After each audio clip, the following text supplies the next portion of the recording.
Welcome back to GMC Live Reviews. I'm Carl Roof and we're live reviewing Lemala Kuria Hills Lodge, right up here in the northern Serengeti, close to the Maro River, where we spent an action-packed day, and we've bumped into the wonderful sighting of some 3 young male lions on a kill, and they've just finished off a little wildebeest, and it's not much of a meal for them, but it's definitely a breakfast snack. And I'm here with Lemala Kuria Hills guide. Wow, look at these vultures coming in. And we are here with Frank Gabriel. Frank, thanks for guiding us again. Wonderful job this morning. You're welcome, guys. You're welcome, guys. This is spectacular. Just few minute drive from the Lemala Kuria Hills, and then you see one of the most amazing things to watch early in the morning, which is quite nice. Frank, and that's the beauty of Kuria Hills, you know, you can get away from the hustle around the Maro River, and you can come and spend the whole day if you want with some lovely cat sightings. And to the right of us, this lion has had enough of the vultures, and he's going to give them a little chase.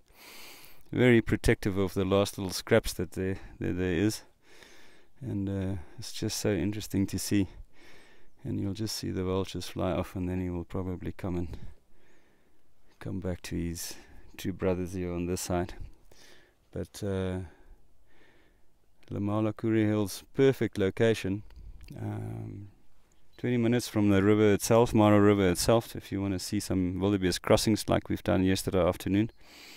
And we've just heard this morning that there's a big build-up of wildebeest on the river bank again. And then you have the option of coming to see the big cats around the Granite Hills.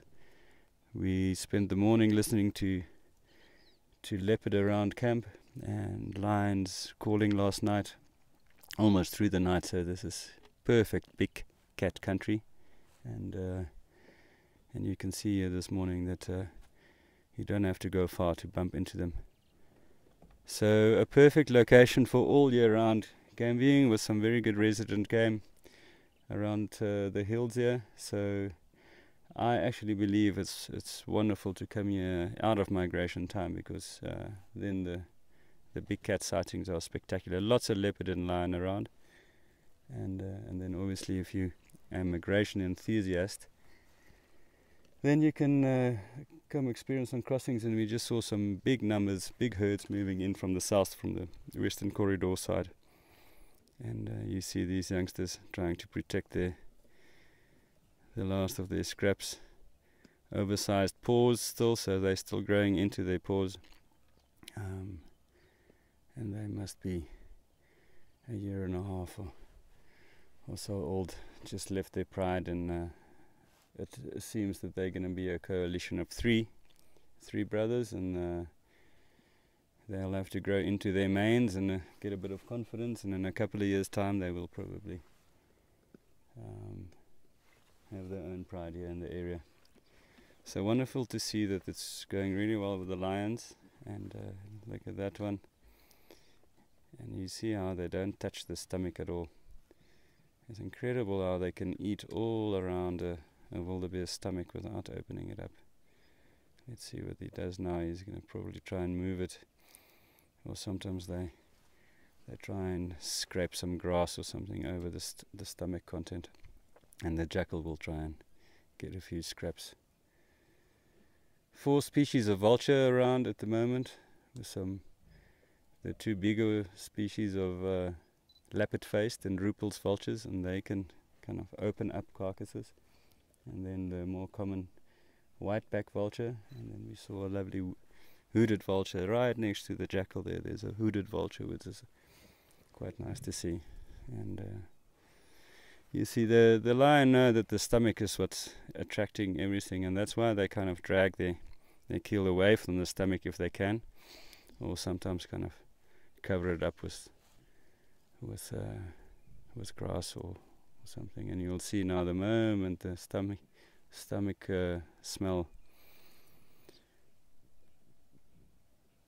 sets in, then the vultures really gather quickly, and that's the food chain, you know. There's always a little bit for everything, and at the end everything has to live and everything has to eat. and it's the circle of life. And tough at the top as a lion, especially a male lion. It really goes well with you for 4 or 5 years, and then everyone wants to take your place and take over the pride. So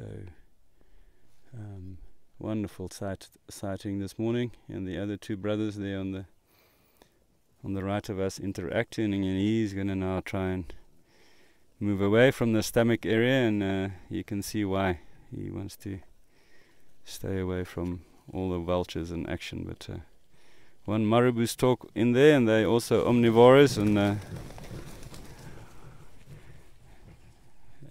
you can see how he's protecting. But if he's chasing the vultures on this side, and the jackal already on the other side eating a few scraps, so he's having his hands full this morning.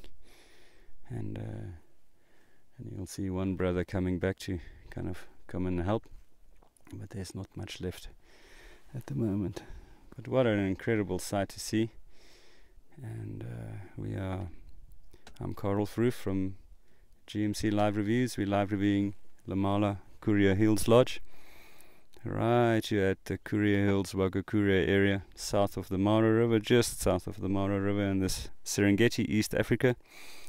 And if you ever have the opportunity, or if you can ever visit Lemala Kuria Hills, I would highly recommend it. It's one of the top properties out here, and probably in all of Africa, and it would definitely make the top 10 list of properties in Africa to come visit. It's absolutely spectacular, with wonderful views and great location, and an absolute luxury and comfort.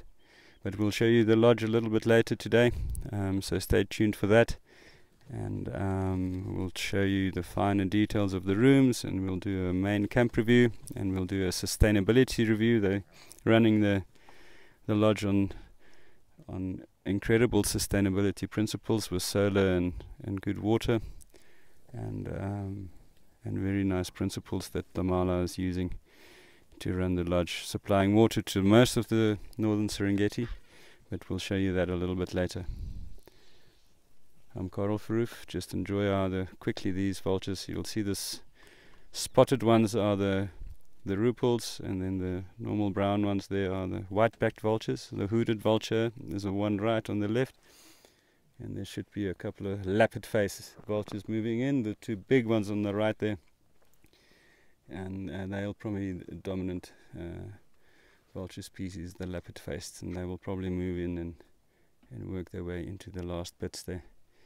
And so I think we're gonna head back to the rocks where the leopard were, and see what we can find there.